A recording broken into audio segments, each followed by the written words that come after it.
નમસ્કાર, સમય news YouTube ચેનલમાં તમારું સ્વાગત છે. જેમ આગળ જણાવ્યા પ્રમાણે હર્ષ સંઘવીએ ચેતવણી આપી છે, ત્યારે ગોપાલ ઇટાલિયાએ હાસ્યાસ્પદ ગણાવી અને ભૂપેન્દ્ર પટેલના મત વિસ્તારમાં તોફાની તત્વોની ખુલ્લી તલવારો સાથે એક આખી સોસાયટી બાન બની દીધી છે.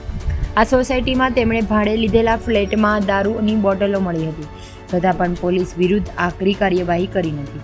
ઉલટાના તેમણે ભાજપ પર અસામાજિક તત્વોની છાવરણ આક્ષેપ તમને જણાવી દઈએ કે પ્લેટફોર્મ એક્સપર્ટ પર એક વિડીયો પોસ્ટ કરીને ગૃહમંત્રી હર્ષ સંઘવીએ ચાણક્યપુરીમાં બનેલી ઘટનાના સવાલો કર્યા હતા અને આજે ચરમબંધીને કારણે બચાવી લેવામાં ભાજપના ષડયંત્રો છે.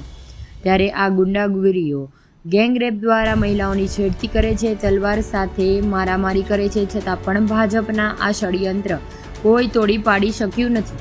અને સાથે સાથે એ પણ જણાવી દઈએ કે આ ચરમસીમા છોડીશું નહીં ત્યાં સુધી છેડતી કરનારાઓને બચાવવા માટે 8 પાસની ગુજરાતની જનતા ઓળખી લેવા માટે વિનંતી કરી રહ્યા છે. તમને